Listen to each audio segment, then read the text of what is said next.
considero que a gente tirou um negócio do papel, tendo como o conteúdo como carro-chefe do que a gente faz. Eu gosto muito do debate. No mercado financeiro, de maneira geral, a gente aprende muito mais ouvindo com quem discorda de nós. A gente não se entende como uma empresa refém do SEO, porque o nosso norte em relação a isso daí é conteúdo relevante para investidores. Então, tem que ter isso. Dificilmente você vai ver um conteúdo nosso que tem que encher linguiça. Tem que fazer porque tem que fazer. Então, a gente acaba sempre fazendo só aquilo que realmente é muito útil. Se entregar ao máximo ali para tirar o melhor daquele conteúdo. Hoje a gente tem, em média, 5 milhões de visualizações por mês. Eu considero que a gente fez do 0 para o 1 agora. E agora a gente está no momento do 1 para o 10. Então, se você quer esse conhecimento profundo aí de qualidade, vem com a gente.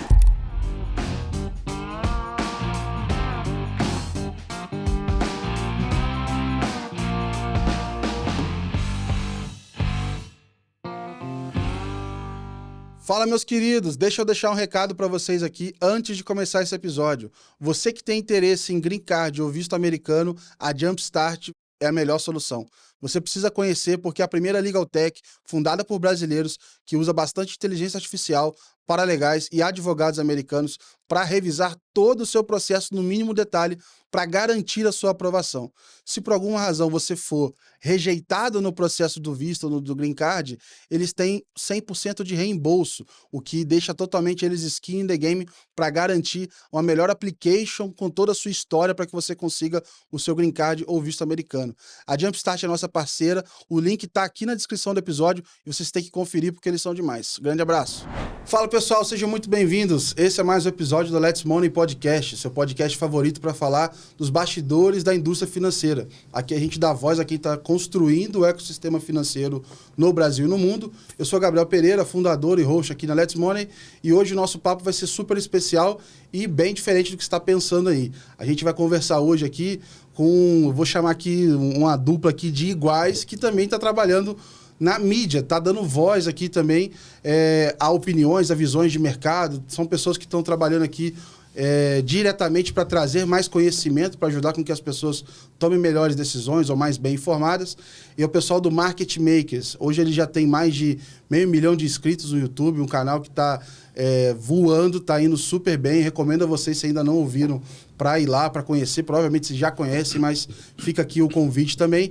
E eu tô com a dupla, que eu tô com o Thiago Salomão e com o Josué Guedes. Prazer receber vocês hoje aqui, cara. Agora do outro lado da mesa, não como entrevistadores, mas como entrevistados. Valeu pelo convite, foi uma honra estar aqui. A gente já trocou uma ideia um tempo atrás. Acho muito legal a maneira como você consegue falar sobre o cerne da indústria de investimentos, de finanças de maneira geral, tudo que engloba esse assunto. E agora estou feliz desse lado aqui, poder contar um pouquinho da história do Market Makers com meu sócio. Boa, pô, uma satisfação e parabéns aí por todo o trabalho que você está desenvolvendo. Dei uma olhada ali nos conteúdos, pô, alto nível. Boa, cara. Vamos fazer o seguinte. Primeiro, eu quero desenhar assim, cara, quem são os malucos que também estão trabalhando com mídia aí, achando que, pô, vou olhar para esse mercado agora e tudo mais. Porque uma das coisas que eu tenho conversado com algumas pessoas, falo assim, olha, como é que é teu negócio? Tem concorrência? Eu falei, cara, vai ter que sair um louco de dentro de um banco que tem uma visão de produto e topa não seguir uma carreira que paga super bem para entrar num negócio que é mega incerto de mídia e ver o que é que vai dar, tem as conexões, etc.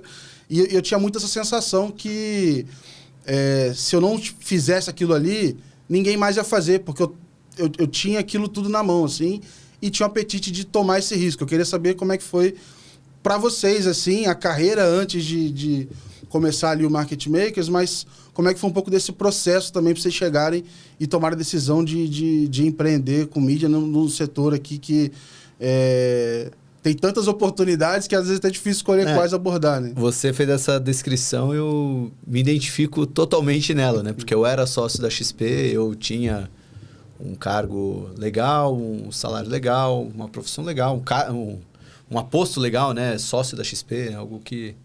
E abrir mão disso para criar um canal de conteúdo, né? Não parece a coisa mais... Falaram que você ia virar blogueiro. Mais...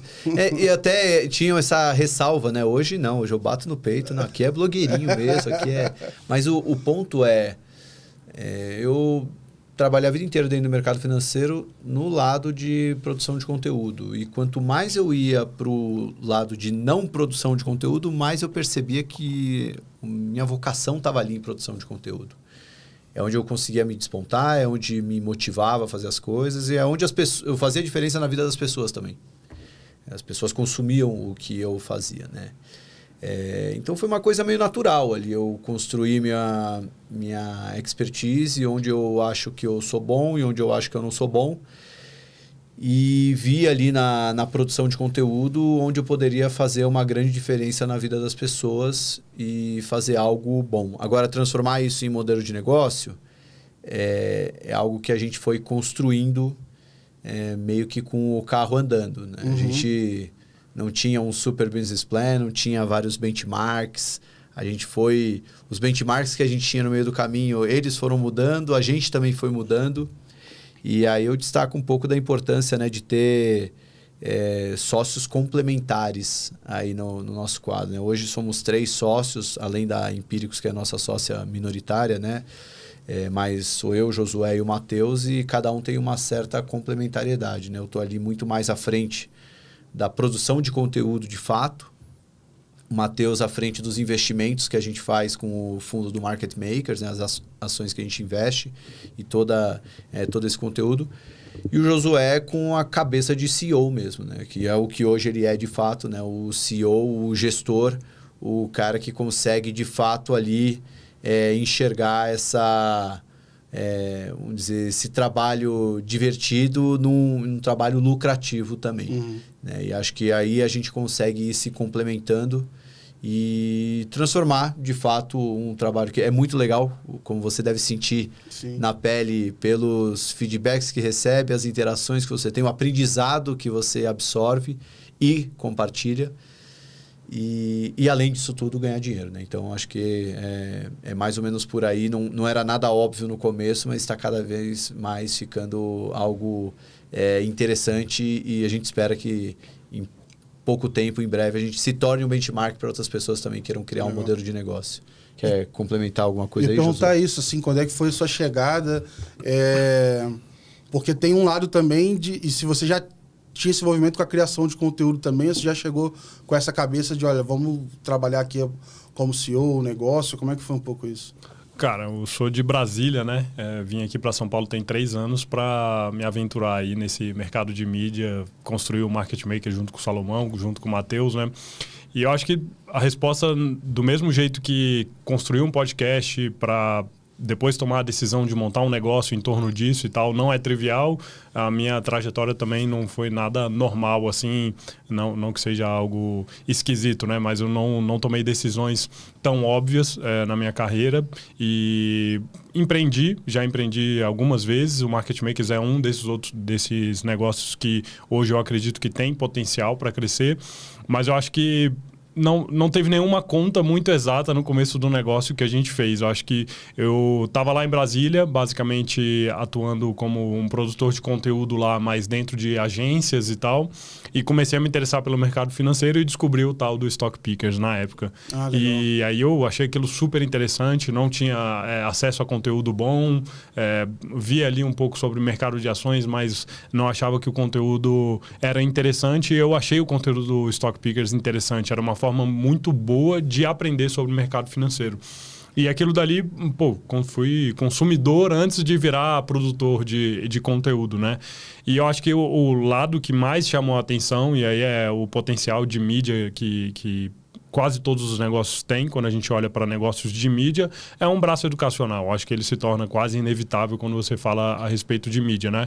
Uma é venda mesmo de anúncios, esse business também, mas a questão educacional, que foi uma das coisas lá no Stock Pickers que chamou muita atenção, essa capacidade de educar de forma orgânica através desse canal de podcast, que é gratuito, fica no YouTube ou no Spotify, em outras plataformas de podcast, mas o segundo passo, que é você conseguir trazer esse cara que escuta o seu conteúdo orgânico para dentro de uma plataforma ou algo do tipo, para você realmente dar o educacional.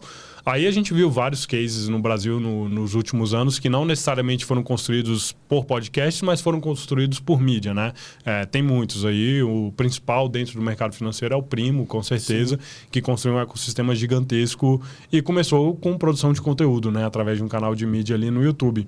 Acho que juntando essa perspectiva de, a gente consegue fazer um trabalho educacional através do podcast e a perspectiva também de que existe um modelo de negócio que pode ser construído ao redor disso, eu falei, acho que tem algum jogo aí, mas ele não é tão trivial assim, não é uma continha tão simples de se fazer, e a gente está descobrindo isso também. Tem muitas coisas que, como o Salomão falou, é com o carro andando que a gente vai construindo essa máquina que a gente tem a intenção, e aí o nosso plano futuro é realmente que as pessoas reconheçam o Market Makers enquanto empresa que tem um podcast, com certeza, o mais relevante do Brasil de mercado financeiro, né? Legal. Mas o nosso propósito mesmo é construir um ecossistema de produtos, de serviços, de educação voltada para o investidor e fazer do podcast o nosso meio de aquisição. Acho que tem um... Eu via muito isso, eu ficava numa bolha no Twitter. E aí realmente é uma bolha porque você vê esse negócio sendo reproduzido depois no Brasil, depois na bolha brasileira do Twitter, depois de algum tempo chega no LinkedIn. É quase que esse processo. E aí tinha uma galera que estava começando a construir para a internet antes de começar micro SaaS, agora só escuta falar de SaaS, etc. Mas falando sobre escrever online e fala assim, olha, primeiro você conquista a audiência, depois você constrói os produtos para essa audiência. E aí eu queria entender para vocês qual que é o valor da audiência para vocês, assim. Acho que não só quem está ouvindo, mas também dos relacionamentos que vocês vão construindo, porque vocês têm acesso a pessoas mega relevantes, influentes no mercado. Vira e mexe, vocês estão levando pessoas super diferentes para falar, até algumas, eu diria, eu acho que a gente pode dizer assim, indo um pouco mais para o mainstream também e trazendo. Mas eu queria ouvir um pouco de vocês, assim, aonde que vocês veem esse valor que não aparece no valuation tradicional e talvez tenha oportunidades que vocês nem estão vendo hoje, mas que daqui, sei lá, esse negócio compondo, né, daqui a 5 anos, 10 anos, pode aparecer muita oportunidade que nem está no radar agora, né? Hoje a gente tem, em média, 5 milhões de visualizações por mês, é um número que está crescendo, Animal. Tem meses que... Não, Animal. Tá. E a gente tem também ele se divide, né? Porque tem o YouTube, podcast de maneira geral. A gente também tem uma base de newsletter. Então, o cara que te lê, ele realmente é muito mais fiel do que aquele que te ouve. Porque, às vezes, ouvir um podcast, às vezes, não está necessariamente... Não é uma pessoa que te segue, é inscrito, às vezes nem te vê, porque está lá na academia, está lavando a louça, outra coisa junto. Viu só pelo assunto e clicou. Aí o leitor está muito mais próximo, né? E aí a gente tem outras ramificações. A gente tem a nossa revista digital, que é o The Report, uma revista mensal. Então, tem um grupo de assinantes ali que pagam uma mensalidade para receber a revista. Tem o pessoal do M3 Club, que é nosso grupo de investidores que participa de uma comunidade com a gente. Então, essa comunidade dá acesso a reuniões junto com a gente, presenciais e online, com outras pessoas do mercado. Eles acompanham nossos investimentos que a gente faz na carteira, grupos de WhatsApp, enfim. A gente dá acesso ao mercado. Então, a gente tem hoje vários nichos, vários grupos ali que a gente atende. Mas todos eles têm uma característica em comum, que aí eu acho que é o ponto do valor da nossa audiência, né? Dificilmente você vai ver um conteúdo nosso... que quando eu fui jornalista, né, a gente chamava que era tem que encher linguiça. Uhum. Tem que fazer porque tem que fazer. Então, a gente acaba sempre fazendo só aquilo que realmente é muito útil. E quando está lá na mesa, se entregar ao máximo ali para tirar o melhor daquele conteúdo. E até por isso que a nossa recorrência, né, embora hoje o Market Makers tenha conteúdo quase todos os dias da semana, não são os mesmos apresentadores todos os dias, que é justamente para conseguir extrair o melhor conteúdo de cada um, né? Eu me considero um bom entrevistador. Depois de muito tempo fazendo isso, acho que eu aprendi alguma coisinha nisso, né? Em 6 anos fazendo podcast. Mas não dá para fazer 7 podcasts por semana, né? 1 a cada dia, e conseguir manter uma qualidade máxima. É difícil. Não, é muito difícil. E até difícil de... Você pode até fazer isso bem em 1 semana, 2. Agora, perpetuar isso, você vai ficar maluco, né? Agora, se você monta uma equipe onde você tem vários entrevistadores que abordam diferentes temas. A mesma coisa newsletter. Eu escrevo uma vez por semana só. Daria para fazer todo dia? Pô, até daria, mas dificilmente ela teria a mesma qualidade daquele texto que você joga toda a energia ali. E isso é uma construção. Market Makers começou do zero, né? Como o Josu falou na resposta anterior, a gente tinha o Stock Pickers, a gente criou também o Stock Pickers ali junto com a Infomoney e tudo mais, e construiu aquilo, mas quando a gente saiu, o Market Makers começou do zero. Então a gente construiu essa base toda, essa audiência, e agora a gente está cada vez mais colhendo os frutos dessa audiência, entendendo o que além de podcast a gente pode oferecer a eles. É um curso, é uma mentoria, é uma parceria, recomendações de investimentos. E aí a gente está fazendo trabalhar melhor o valuation de fato, né? Vocês têm milhões de pessoas que te seguem, mas quantos reais representa cada uma dessas pessoas, né? Elas te seguem só pelo conteúdo gratuito, elas te seguem porque querem algo mais.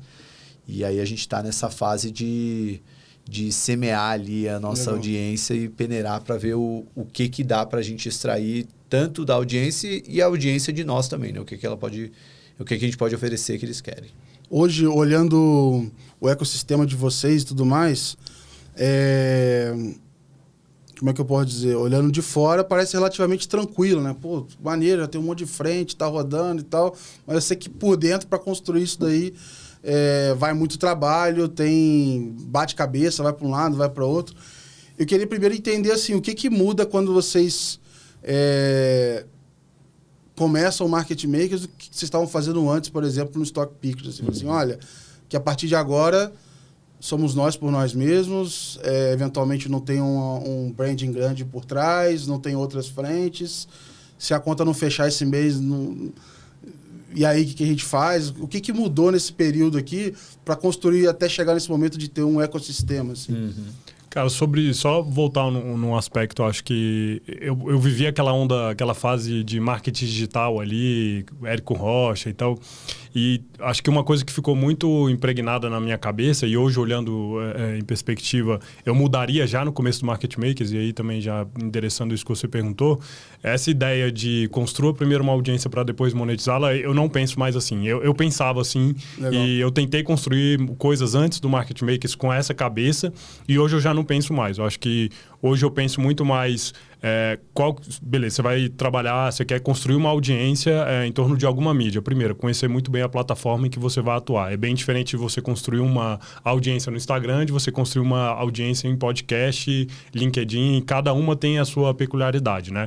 Hoje, falando de YouTube, por exemplo, que é onde a gente realmente tem a maior parte da nossa audiência, a gente tem uma certa dificuldade ainda com questão de conversão direta, né? Então, isso tem um impacto também na venda de pacote de mídia para alguém que quer se posicionar ali, e a gente tem que fazer uma venda de branding, enfim, são algumas particularidades que, se você entende elas bem, você também pode saber qual o jogo que você tem que jogar. Isso é muito importante, né?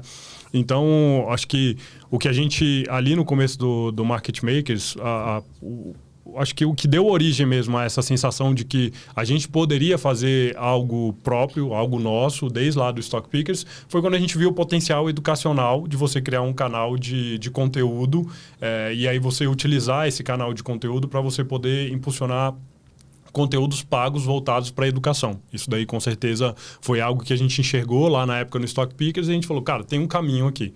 Então, vamos recomeçar. A gente começou o Market Makers ali em meados de 22, né?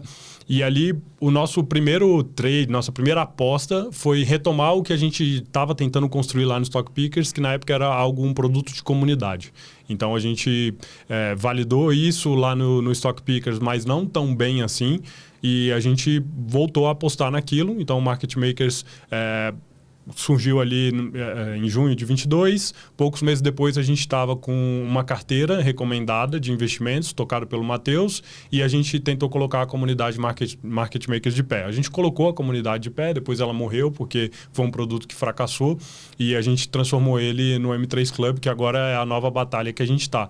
Mas eu acho que, assim, Para mim, eu não penso mais, tipo, vou criar um negócio de mídia e aí não vou pensar como empresário, então vou produzir conteúdo. Não, você tem que pensar desde o começo como empresário, você está construindo um negócio. E o que você tem que pensar hoje, a minha cabeça funciona em relação a isso, eu estou construindo um canal de aquisição com mídia. E esse canal de aquisição, ele tem que alimentar o meu negócio. Então, eu não vou criar uma coisa apartada da outra, né? Então, desde o dia zero hoje, se eu tivesse que recomeçar e fazer de novo tudo isso, com certeza as pessoas que são do mercado de investimentos já nos conhecem, né? Então, a gente já teria uma audiência, mas se tivesse que aconselhar, falar algo do tipo, cara, já pensa como um negócio, porque em algum momento você vai ter que fazer isso, né? Sim. Então, não tem necessidade de, vou lançar um produto só quando tiver 100 mil inscritos. Não. A dificuldade de você converter para 5 mil inscritos ou converter para 100 mil inscritos vai ser a mesma. Tipo, você vai ter que montar um time, você vai ter que fazer marketing, você vai ter que fazer todo o processo igual. Então, começa quando você tiver 100 inscritos e quando você tiver 100 mil, você já vai ter estruturado toda essa esteira, né? Então... só tem um ponto também que quando você começa de graça, entre aspas, você também tem o desafio de extrair o dinheiro da pessoa que já... mas não era tudo de graça e agora você vai querer começar a cobrar. Então, também tem um pouco dessa barreira, né? Que acaba gerando uma fricção e talvez até você tendo essa decisão de pivotar para um produto quando você está muito grande, você pode sentir esse desafio aí. Desculpa aí, vai lá, Josu. Não, eu acho só que o que dá essa falsa sensação de quando você vai construir um canal de mídia, alguém pensa em construir um canal no YouTube. Acho que o que dá a falsa sensação de que ele não precisa pensar como empreendedor, como empresário, é que a barreira de entrada é praticamente zero hoje em dia. Quem não tem um celular... Um upload... Quem não, exatamente, está pronto. E aí, tipo, beleza, vou começar aqui construindo conteúdo e lá na frente eu vou monetizar isso. Eu acho que essa questão de pensar em monetizar lá na frente e tal, ela é um erro. E a gente construiu ali a ideia de realmente monetizar a gente através de comunidade, criar o braço de educação. O podcast foi ganhando tração, ultrapassou o antigo Stock Pickers, né? E os desafios são os mesmos. De quando a gente tinha 50 mil, agora a gente está aí menos de 500 inscritos para bater 600 mil. Legal. Mas eu acho que até esse episódio ao ar já deve estar... Sim, em janeiro já vai. E hoje o que a gente está construindo é realmente um negócio. Então hoje a gente tem nossa área de marketing, a gente tem estamos construindo o nosso canal de vendas, a nossa área de vendas. A gente tem pessoas dedicadas à parte de conteúdo, que com certeza é o carro-chefe do que a gente faz, mas a gente pensa conteúdo hoje como canal de aquisição e também de venda comercial.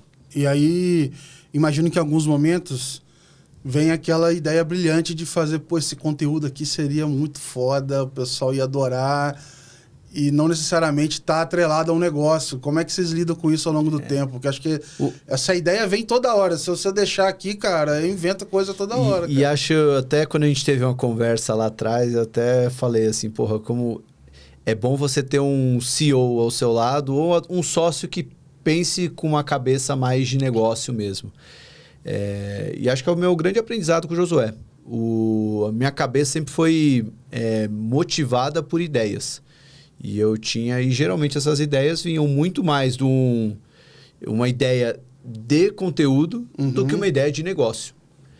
E hoje, conforme a gente encara mais a empresa como uma empresa de fato, né? E é o que o Josué falou, o conteúdo ele tem que ter um fim, através de um canal de aquisição, através de algo que de fato ajude a empresa no final do mês a pagar as contas. Fazer só por ser legal ou só por ser uma ideia muito boa é uma ideia, né? Talvez a grande dificuldade disso é você priorizar. E como você faz para priorizar? Vamos olhar também não só a beleza da ideia, mas tentar achar qual que é o ROI dessa ideia, né? Quanto que ela vai te gerar de retorno. E então, assim, talvez a gente teve que passar por isso para ter isso mais incorporado. A gente não teve no D0 essa ideia de encarar mais o conteúdo como algo que de fato se monetizasse. A gente sempre pensava nisso, mas não era 100% a prioridade. Hoje, ele acaba sendo... Porque, do tamanho que a gente está, surgem ideias todo dia. Não só da gente, como de pessoas que nos acompanham e falam, pô, seria muito legal vocês terem um podcast disso. Ou seria muito legal vocês fazerem um podcast daquilo. Pô, seria, mas, assim, ideia a gente vai acabar tendo o tempo todo, toda hora. Melhor a gente se contentar em vamos primeiro dar resultado, para aí depois a gente poder implementar as ideias. Eu acho que essa visão que o José comentou de assim, olha, eu estou olhando como um negócio que, beleza, ele tem um conteúdo aqui, faz parte dele, às vezes pode ser até o diferente ou o oposto de como a gente vê a maioria dos negócios que nasceram na internet e como que eles têm um certo gargalo para se transformar em empresa depois. Porque, por exemplo, você vê lá um Flow da vida. Cara, o tamanho que eles tiveram que atingir para virar um negócio do que eles são e etc. Quantos caras vão estourar com conteúdo para chegar naquele tamanho para que o resto simplesmente aconteça, né? Então, se não nascer realmente pensado aí desde o início, realmente eu acho que não tem espaço, até porque a barreira de entrada ela tá baixa. E no caso de podcast, cara, todo mundo tem um hoje, né? Assim, na falta de ser convidado por alguém, eu vou criar o meu aqui e vou falar todo dia. Quem que são as referências de vocês, assim? Vocês olharam... Porque, igual você falou assim, em alguns momentos a gente olhou para pedaços do que algum player estava fazendo, e aí a gente pegou isso aqui como adaptação para a gente e tudo mais. Players foram para caminhos diferentes. O que vocês olham como referência de interessante aí, seja Brasil ou fora? Eu vou deixar o Josu começar essa, mas antes eu queria que o Josu falasse um pouco de ideias. Acho que como é o cara que me ajudou a ele que poda a árvore ali.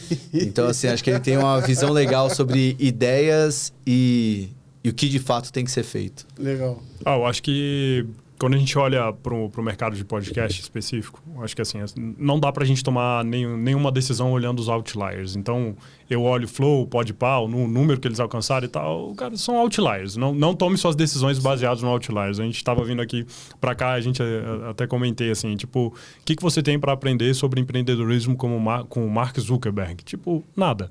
Tipo, beleza, você pode ir lá, sabe? Mas, tipo, cara, esquece. O Elon Musk vai te ensinando. Não, velho. Tipo, traz a coisa pra sua realidade. Tem potencial de você ser um negócio nichado, muito bom no seu nicho e tal.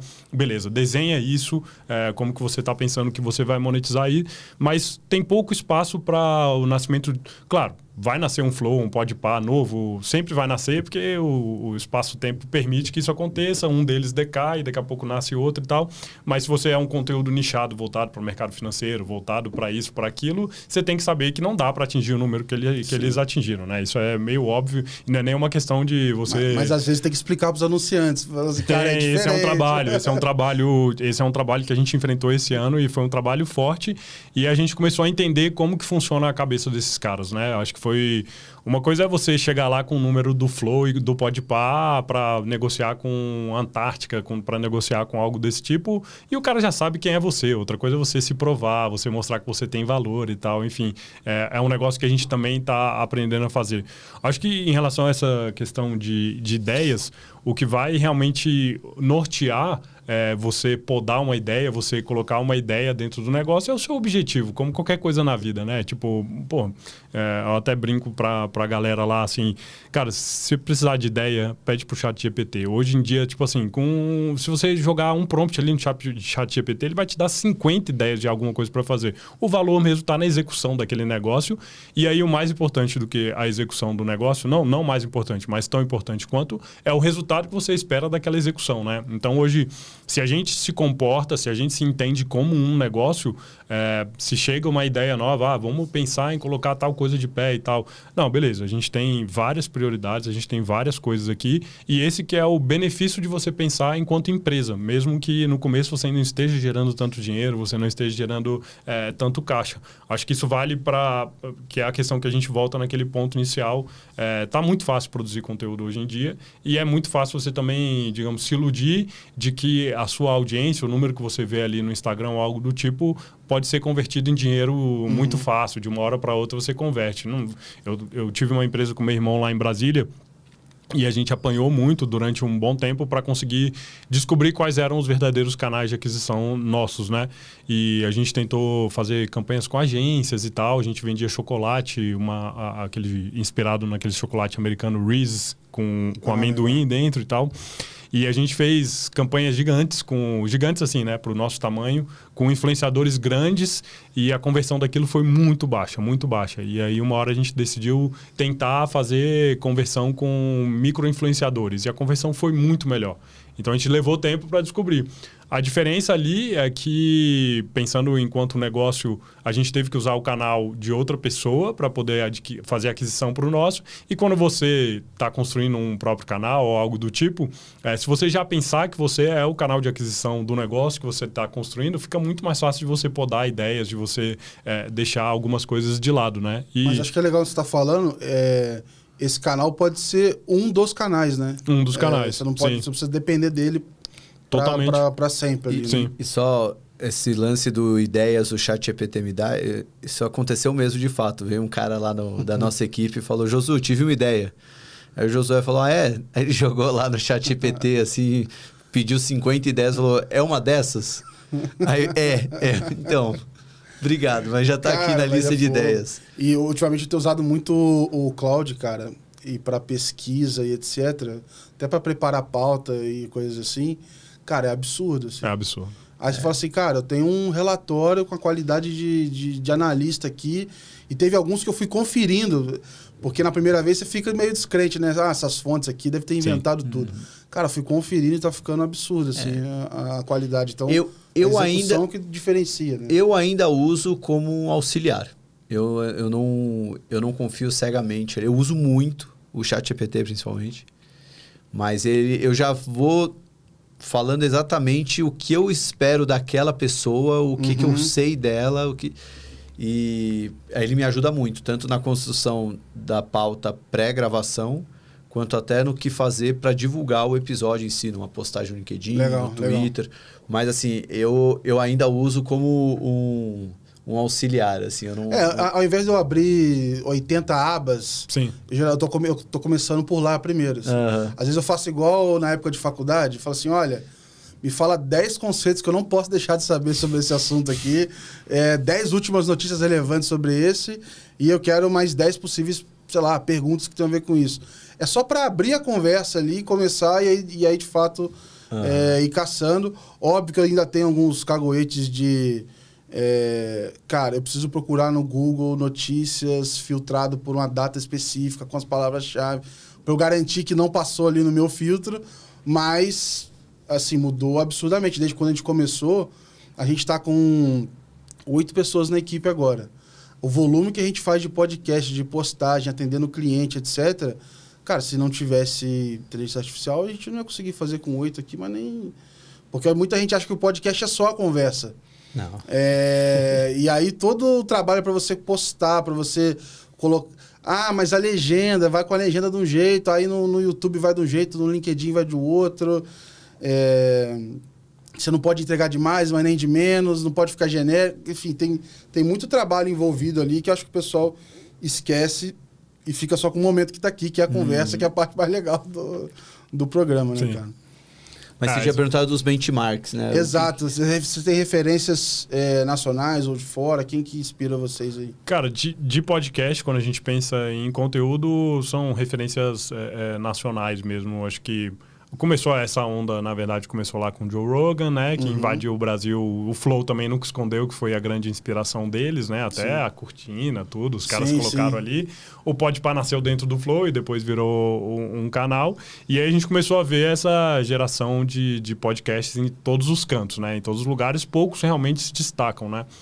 Então, acho que o que a gente realmente sempre olhou aqui, e aí é o mérito do Salomão, com certeza, é essa parte de, tipo, quais são os nossos princípios para a criação de um conteúdo real, assim, de um conteúdo bom. E eu acho que o segredo desse negócio, e eu acho que é o que o Salomão faz aí até hoje, é realmente o próprio interesse seu naquele conteúdo. Assim. Se isso não existir, é uma conversa fake, digamos assim. E você não consegue transmitir. Tipo, hoje a gente é muito assim. Tipo, se a gente olha as pessoas que a gente quer levar lá no podcast, tem algumas que são... O Salomão fez ontem um papo com um juiz e tal. São pessoas de temas que a gente está interessado em saber mais. E, claro, por conhecer a nossa audiência, a gente sabe que as pessoas também querem saber daquele assunto. Então, é muita relevância pra gente primeiro. Então, aquilo dali tem que ser relevante pra gente. Claro que a gente mudou muita coisa desde quando a gente começou. Acho que o nosso grande ponto ali de inflexão em relação à produção de conteúdo foi ter olhado mais pro YouTube. No Stock Pickers a gente olhava muito pro Spotify. Pra gente olhar para YouTube, a gente foi se debruçar de verdade, entender como a plataforma funciona, olhar a questão de CTR, watch time, e entender o YouTube como realmente uma plataforma e quais são ali os lugarzinhos que você tem que apertar os botõezinhos para poder realmente fazer o negócio crescer. Tem muito vídeo hoje em dia que eu até assusto, assim, a qualidade da thumb do título, aí você entra no vídeo...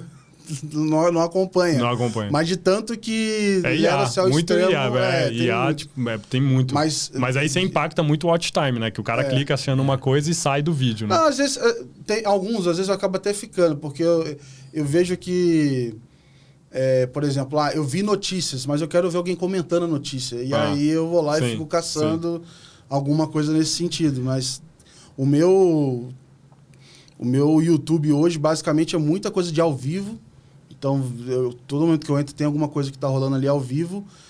E muito comentário de notícia também. Sim. E aí, queria até entrar nesse assunto, falando ainda de algoritmo. O quanto que você trabalha pro algoritmo, ou quanto você entende ele e vive com ele. Porque em alguns momentos, se você for só seguir o algoritmo, vai todo mundo pro mesmo lugar, né? Sim. Como é que vocês encaram isso também?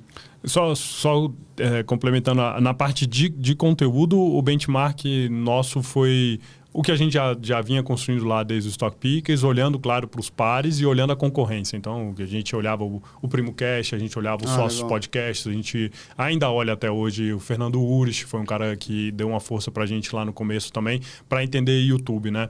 E aí, em termos de business, a gente olhou muito para negócios lá fora, né? A gente olhou para algumas plataformas de comunidade, a gente não chegou a pensar em realmente desenhar algo daquele tamanho, Stock Tweets, o Seeking Alpha, tem várias assim que a gente olhou que misturam comunidade e conteúdo. Isso daí a gente realmente fez esse desenho de benchmark. Acho que no Brasil ainda tem muitos desafios para alguma coisa daquela dar certo. A gente viu algumas plataformas surgirem aí nos últimos anos no bull market ali que a gente viveu no Brasil, mas realmente foram negócios que o Brasil ainda tem muitos desafios para ter esse financial deepening mesmo, das pessoas estarem bem interessadas. De algoritmo, cara... E só nisso aí de benchmark, o meu sonho com o Market Makers, é que a gente chegue numa profundidade no mercado tão grande que a gente possa fazer o que existe lá fora, por exemplo, com o Colossus, que tem podcasts como o Business Breakdown, o Acquire, que você consegue ter uma profundidade, um acesso e uma duração também. Então o Acquired são filmes, né? E assim... duram horas. 3 horas de podcast. E aí, olhando de trás para frente, por que o Acquire consegue fazer um podcast tão longo? Certamente porque ele consegue se pagar com isso, né? É isso que eu ia falar. E se alguém não ouviu aqui, não é que são 3 horas é 3 horas indo profundamente num tema pesquisado, estudado, com sonoras, gente participando. E aí você pega vários lá. O Invest Like the Best também é muito bem feito, a maneira como ele faz a apresentação inicial do convidado. O The Diary of CEO são podcasts... Eu vejo aquilo e falo, nossa, cara, eu quero ser isso um dia aqui. Mas não dá para simplesmente começar a partir daí, né, com a profundidade do mercado que a gente tem. Assim, aí volta na história do Zuckerberg também. Você olha assim, onde o cara está agora. Se você sair da largada igual esse cara, vai ficar um custo muito pesado. Né? Sim. Vai lá, Júlio. De algoritmo, que o cerne do que a gente faz é o conteúdo e a gente adapta ele para poder deslanchar no SEO, no algoritmo, né? A gente não se entende como uma empresa refém do SEO, porque o nosso norte em relação a isso daí é conteúdo relevante para investidores. Então, tem que ter isso. Então, a gente levou o Clóvis de Barros lá. Não foi um papo aleatório, né? A gente pensou como fazer aquilo se tornar um papo interessante para a nossa audiência, que são investidores. Então, a gente também não vai fazer um papo qualquer só porque aquilo dali vai dar audiência, e a gente também não vai fazer chamadas que em algum momento só pensando. Pode ter esse impulso, vamos dizer assim. Com certeza. Fala assim, cara, mas isso até... aqui vai arrebentar esse negócio aqui. Mas até quando tem... A gente não é que a gente evita esses impulsos, mas a gente adapta a nossa realidade. Então, a primeira vez que o professor Rock veio no nosso podcast, já era super estourado em vários outros, mas a gente trouxe com uma pegada meio de geopolítica para investidores. O que um cara que é um profissional do mercado financeiro tem que saber sobre geopolítica. A mesma coisa com o Clóvis, a mesma coisa com a gente trouxe o Pimentel. o próprio Pimentel. O Pimentel também. O Pimentel foi com essa ideia. Então, assim, porra, eu acho que o feedback mais legal que eu já recebi dessas conversas fora de mercado foi quando a gente trouxe pela primeira vez o Sérgio Habib, que é aquele super especialista de carros, é o presidente da Jack Motors no Brasil. E o cara falou pra caramba de carros. E aí eu recebi um áudio de um gestor que tem uns 20 anos de mercado só operando ações. O cara tem um fundo lá de bilhões e acompanha o mercado de ações, assim, aquele cara bem raiz mesmo. Aí o cara... Oi, Salomão, feedback sobre o último episódio com o Sérgio Habib. Era um áudio de 2 minutos e meio. Aí você já dá uma gelada, pensei, né? fudeu. O cara vai falar... eu gostava de você quando você falava de mercado. Nada. Ele falou, olha, eu acompanho o mercado de automóveis há um tempão, invisto na Localiza, já estudei tudo. E, cara, vou te falar, aprendi muita coisa com esse podcast. Então, se eu que estou no mercado há um tempão aprendi, imagina para sua audiência que não tem a experiência que eu tenho e tal. Então, continua trazendo gente de fora do mercado, que a gente acaba aprendendo até mais do que falando com galera de mercado. E eu acho que é um posicionamento legal, né? De você, assim, eu vou levar informação relevante para o investidor, que também possibilita muita coisa para vocês, né?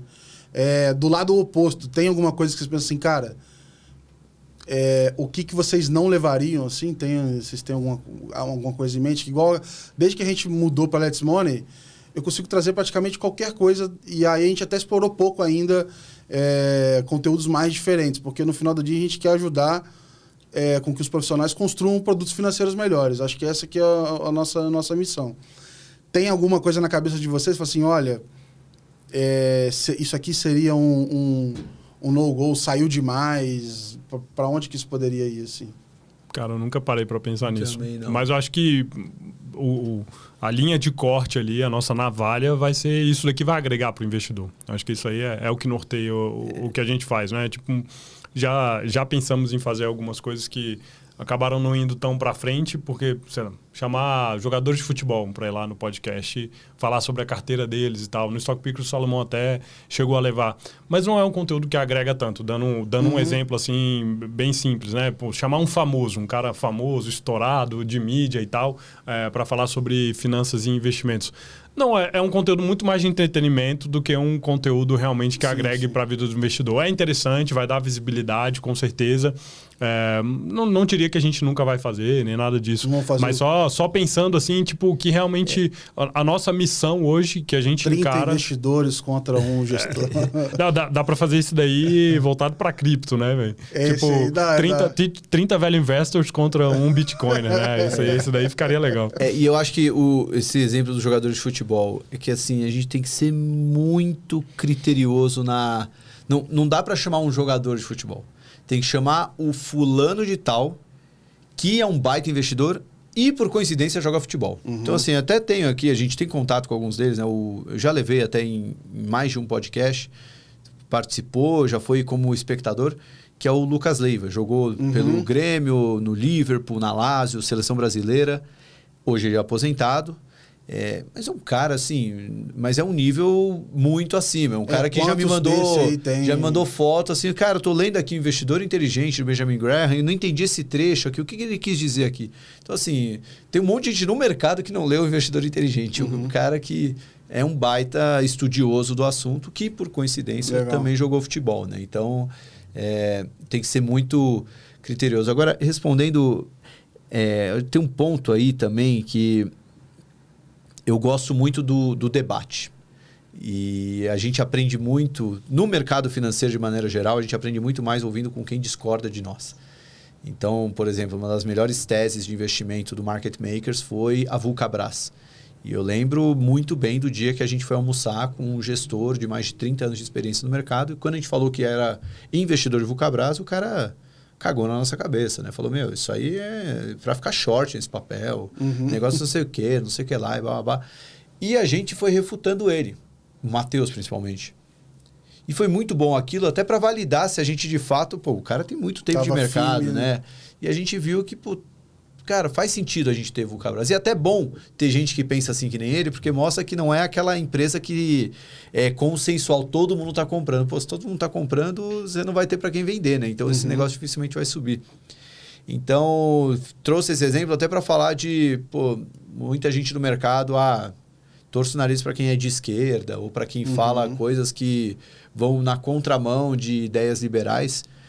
A gente defende essas ideias, mas a gente não é contra ouvir quem pensa diferente, porque eu achei até que valida. Inclusive, um dos episódios mais ouvidos de 2025 do Market Makers foi com um economista que se diz um economista de esquerda. Sabe? Muita coisa que ele disse ali a gente discorda, mas houve um espaço ali para ter uma conversa e, assim, certamente aquilo ajudou a validar muito mais para a nossa audiência o que a gente acredita, né? E aí, até respondendo, né, o que o Josu falou, a gente se pergunta, isso tem valor para o investidor?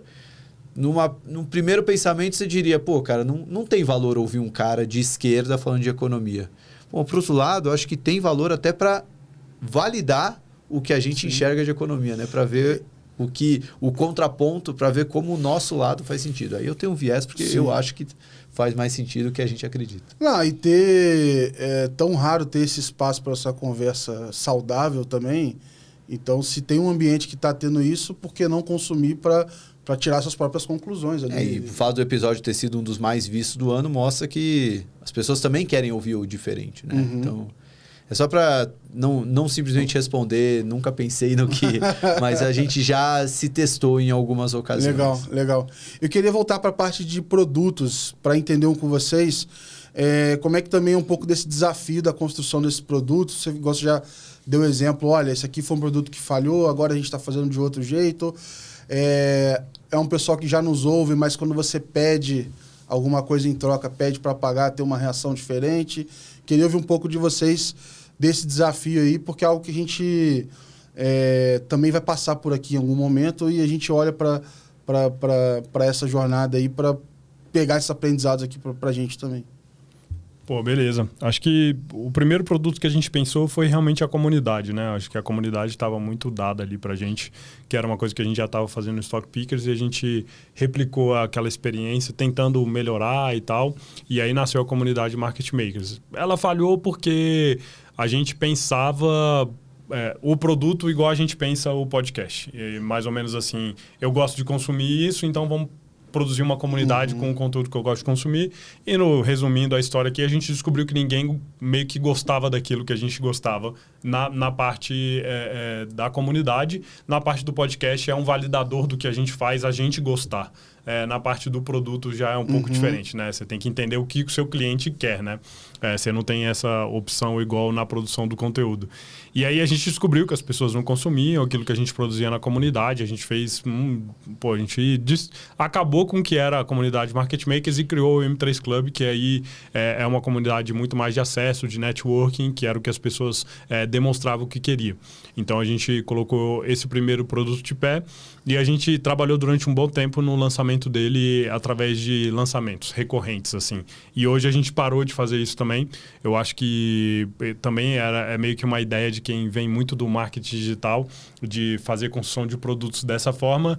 E é muito difícil você tornar isso uma receita recorrente e pensar enquanto modelo de negócio, de você construir um time de vendas, de você fazer toda a questão de ter um CRM CRM e tal, trabalhar dessa forma te inibe de dar esse passo que eu acredito que é o passo consolidador de qualquer negócio, que é realmente você estruturar um processo de vendas muito bem feito, tendo como topo de funil o seu conteúdo. Então, hoje o Market Makers, o podcast e os outros que a gente tem outros podcasts na grade, eles já nascem dessa forma. Ele é o nosso topo de funil para aquisição, para outras coisas. Então, hoje a gente tem o Second Level como um produto, então a gente chama o podcast até de produto, porque a gente tenta vender ele comercialmente, que é um dos braços que a gente estruturou também esse ano dentro do podcast, com muito processo, com CRM, com tudo isso que exige para a gente poder dar escala para esse negócio. Então a gente estruturou o braço comercial, aí a gente tem essa área da comunidade, e a gente deu um passo atrás da comunidade e criou a Market Makers Academy. Na Academy são produtos de investimentos,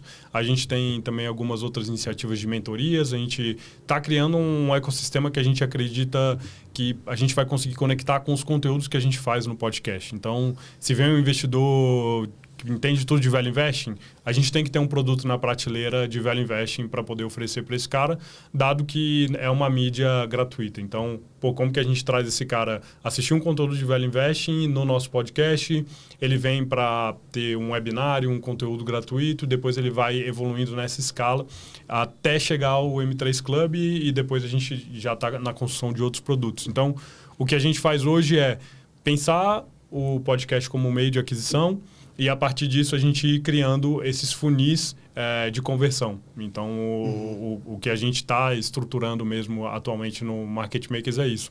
E a gente tem algumas áreas, né? Então, falei da área comercial, a gente está estruturando essa área de vendas, o Market Makers Academy é a nossa área de cursos e mentorias. A gente tem o M3 Club e a gente, esse ano a gente também estruturou uma consultoria financeira, né? Acho que dentro dessa visão de produzir conteúdo relevante para o investidor, a gente também tem essa visão de como ajudar o investidor, claro, com o interesse de fazer dinheiro com isso, né? Então, onde que estão os gargalos ali em relação ao investidor? E um dos que a gente identificou era que, às vezes, a gente recebia e-mails, recebia perguntas das pessoas falando sobre atendimento. Vocês fazem atendimento e tal, e a gente não fazia. A gente identificou ali uma oportunidade, a gente fez a aposta de colocar uma consultoria financeira de pé. Trouxemos o Murilo, né, um cara com já bastante experiência na área ali, e a gente colocou a consultoria de pé. Em dado momento, a gente percebeu que a gente não ia explorar a consultoria da forma correta, e aí surgiu a Legend na nossa história. A gente firmou uma parceria com eles. A Legend é uma das maiores casas de wealth do Brasil. Os caras já estão aí com mais de 40 bi lá, e aí estão com 5 anos só, mais de 40 bi. E hoje o cliente Market Makers, aquele cara que entra dentro do nosso ecossistema, tem a possibilidade de ser atendido pela Legend com um atendimento exclusivo ali para o cara. Então a gente deu o passo, acho que o que hoje deixa a nossa cabeça bem clara de onde a gente quer chegar é trazer o cara por um conteúdo relevante em termos de podcast, e depois a gente apresentar soluções. E essas soluções vêm através de produtos, vêm através de serviços e algumas coisas mais que a gente vai testando. Então, a gente trabalha muito com essa mentalidade de growth, de teste mesmo. Vamos testar isso daqui. Do mesmo jeito que a gente matou a comunidade e deu origem ao M3 Club, a gente também chegou e tomou a decisão de matar a consultoria interna e fazer uma parceria. Então, a gente tem a cabeça bem a mentalidade de crescimento mesmo, que é aquela de você tentar encontrar onde que está a sua aposta, onde que realmente vou colocar tempo e dinheiro, né? Dado que os recursos são escassos, dado que o tempo também é escasso, eu tenho que encontrar um lugar onde eu vou colocar meu esforço e aquilo vai me dar o maior resultado. Então, não valia a pena a gente continuar, por exemplo, insistindo no modelo de consultoria que a gente tinha, porque os números nos diziam o contrário daquilo que a gente tinha imaginado. Então, qual que é a solução para isso? Cara, vamos encontrar um local onde a gente colocar os nossos esforços, colocar os nossos recursos, trará o melhor retorno para a gente. Legal. E nesse caso, não sei, me parece muito natural que você tenha realmente esse usuário que vai ouvir vocês, ele quer se manter informado, mas até ele tomar a decisão de investimento ali, precisa de mais ajuda, né? Então, me parece muito natural que a consultoria funcione muito bem, porque tem muita, como é que eu posso dizer, acaba se criando muita confiança nas pessoas que estão ali no podcast, né? Por mais que não seja igual na newsletter, mas assim, tem pessoas que me encontram na rua e falam comigo como se fosse amigo de infância, porque a pessoa tá me ouvindo tanto falar ali. Já se acostumou. Já sabe as piadas, já sabe que horas eu vou falar um negócio, já decorou tudo, e aí a pessoa me encontra. Inclusive, assim, nada a ver com isso, mas eu fiquei com muito medo um tempo atrás que eu tive o celular roubado. E meu maior medo era ele postar alguma coisa de golpe no meu Instagram, cara. Porque não fazia muito tempo eu fiz uma brincadeira. Que eu fui para Las Vegas, aí eu peguei a foto da esfera e botei a nossa logo com IA. E aí um monte de gente me dando parabéns, acreditando e tal. Eu falei, galera, vocês estão confiando demais em mim, era brincadeira. Não tinha essa grana toda para colocar lá, não, mas um dia a gente chega lá. A gente tá meio caminhando aqui pro final. Eu queria ouvir um pouco de futuro também de vocês, assim, para onde que vocês olham daqui para frente. Eu acho que vocês têm uma grade aí praticamente diária, dá pra gente chamar de TV aqui, praticamente, no conceito que as pessoas estão usando hoje de TV digital. Tem muitas frentes ao mesmo tempo, deve ter outras que vocês nem falaram ainda, que estão discutindo. Talvez uma ideia de conteúdo que o José vai poder dar ou não. Agora é a hora da gente bater esse papo aqui. Como é que vocês estão olhando 26, 27, olhando aí pra frente? Cara, assim, sendo bem direto, a gente criou a nossa grade de conteúdo como já está, de uma maneira mais meritocrática e pensando com a cabeça de negócio.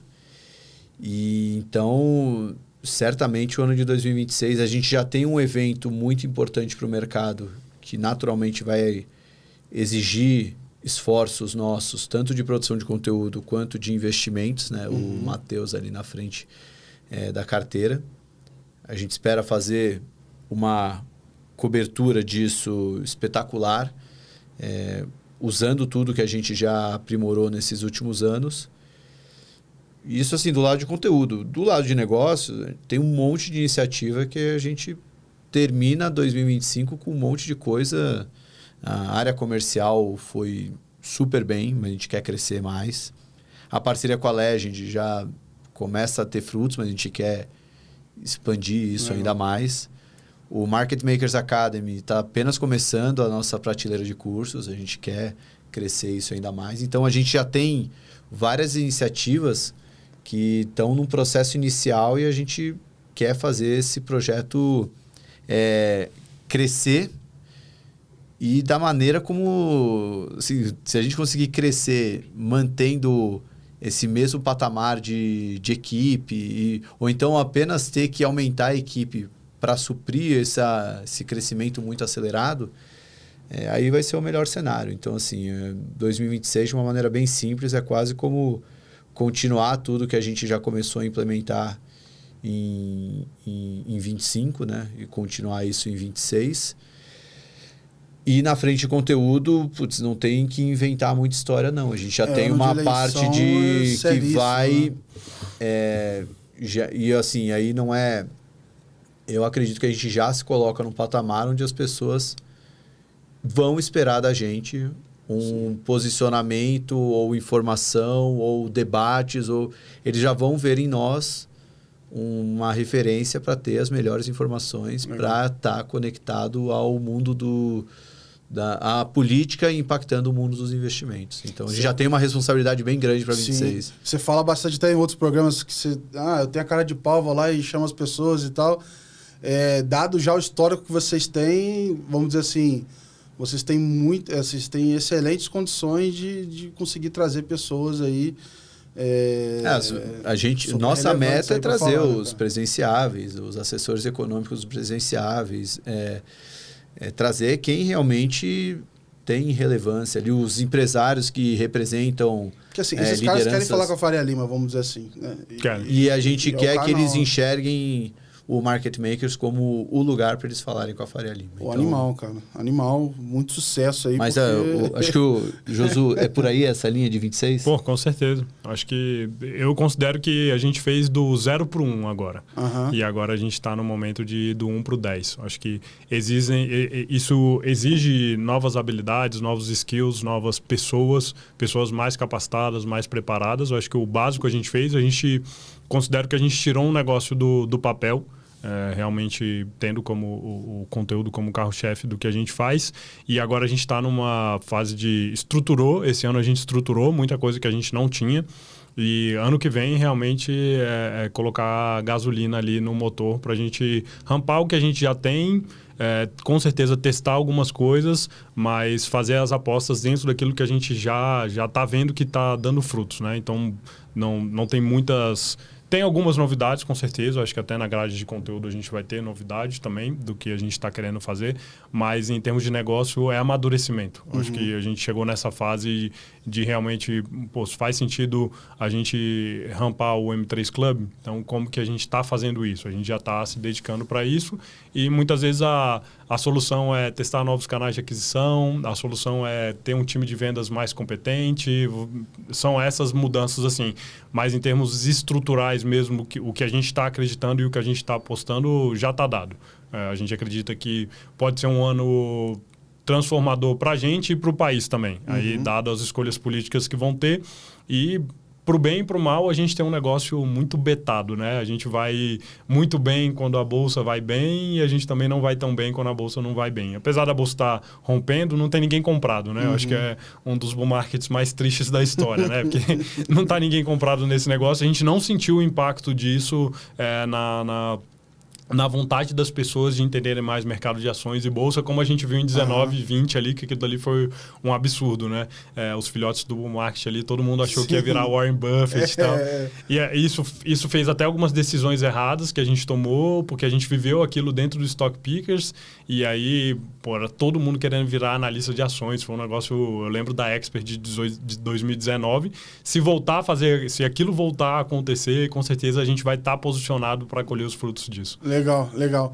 Agora, só uma curiosidade.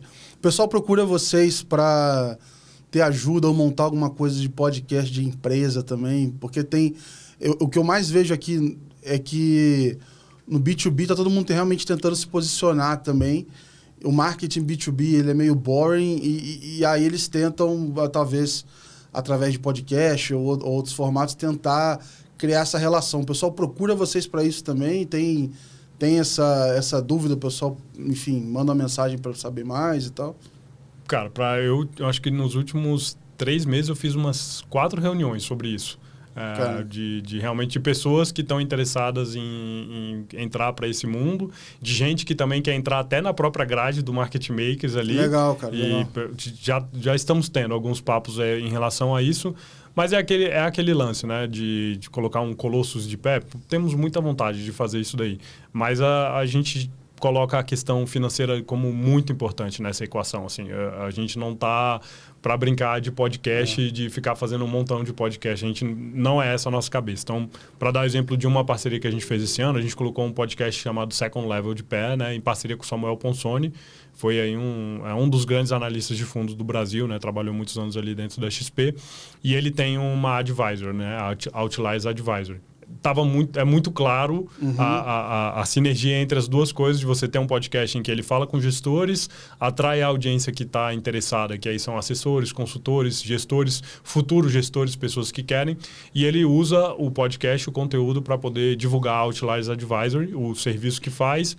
E do nosso lado do Market Makers, a gente entra com a parte comercial. Então, hoje a gente já tem a exploração comercial daquele podcast. Ele, como nosso parceiro, a gente faz uma divisão dessas receitas, mas o negócio ficou bem claro. E a gente fez a mesma coisa com o Crypto Never Sleeps. Agora a gente tem o Risco Brasil segunda-feira. Então, foram podcasts que a gente colocou em parceria com pessoas que a gente acredita que tem uma boa capacidade de produzir conteúdo, sem dúvida, a gente não tem dúvida disso. Mas o negócio tem que fazer sentido. Ele tem que parar de pé.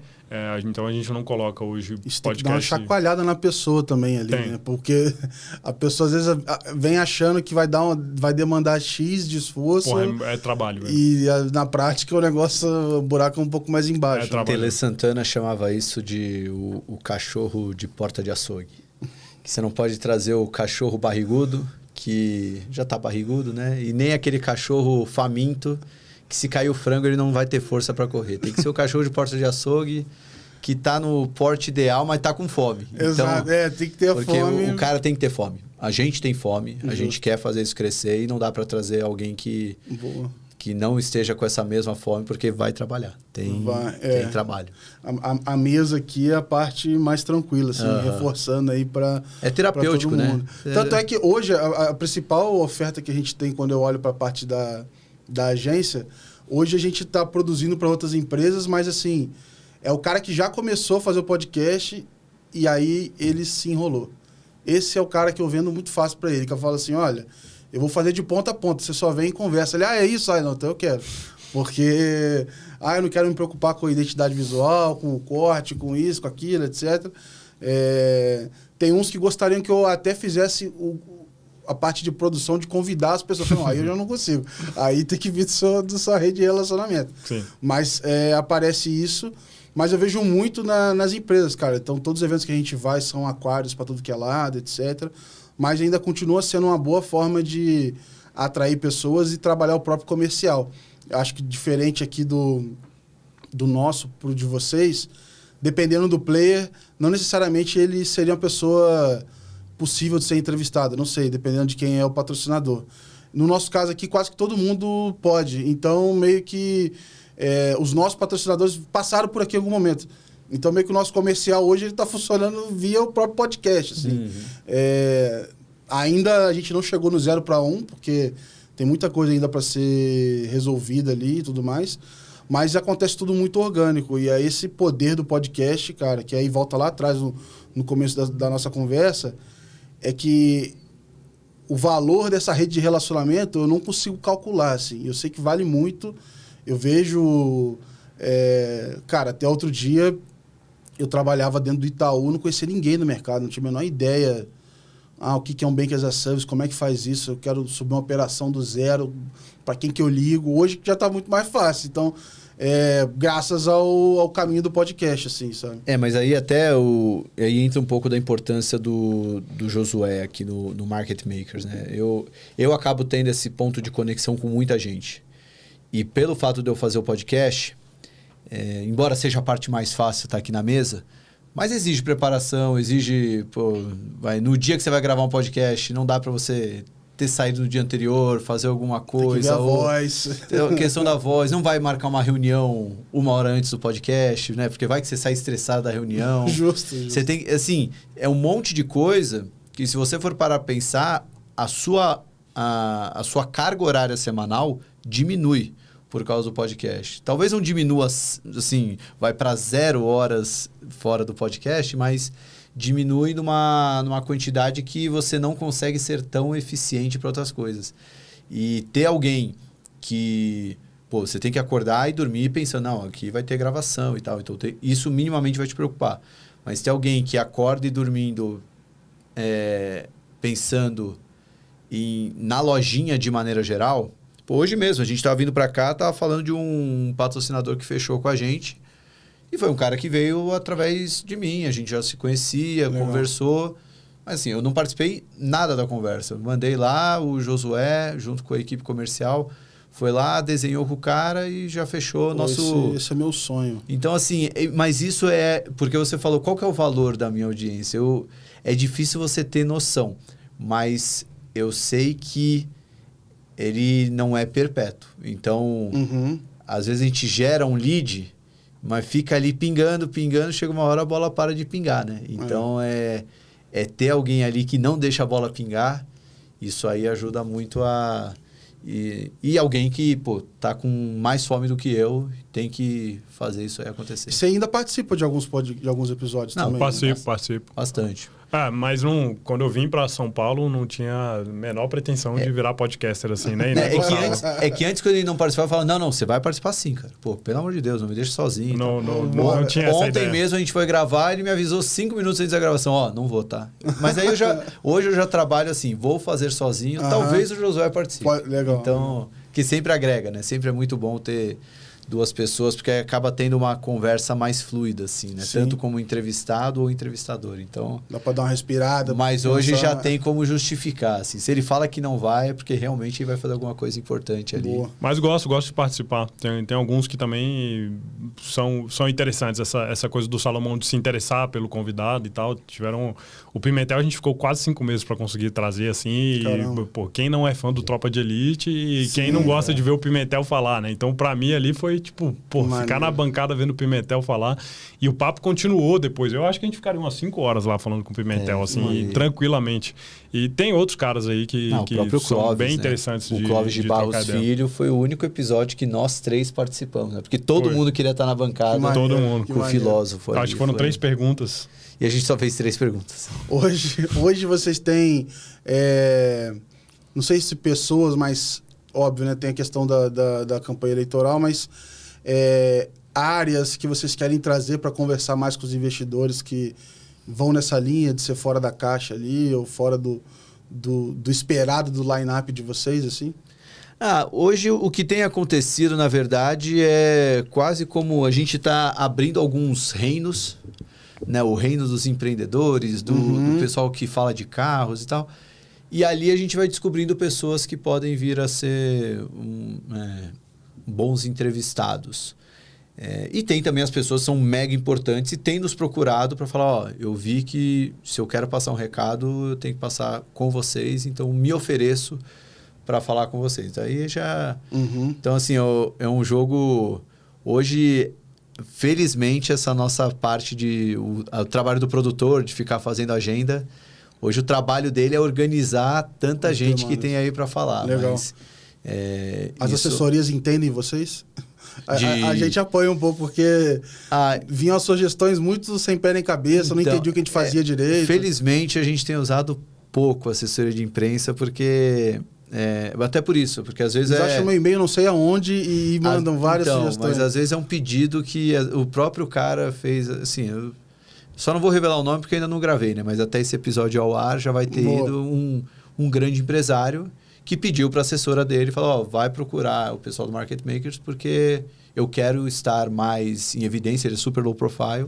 Legal. E a gente fez uma pesquisa e viu que o Market Makers é o lugar que a gente tem que estar. Legal, cara. Então, assim, aí já facilita, porque o próprio cara já falou da gente, né? Então, já chega num caminho. Mas tem também o trabalho de, quando a gente traz alguma pessoa até...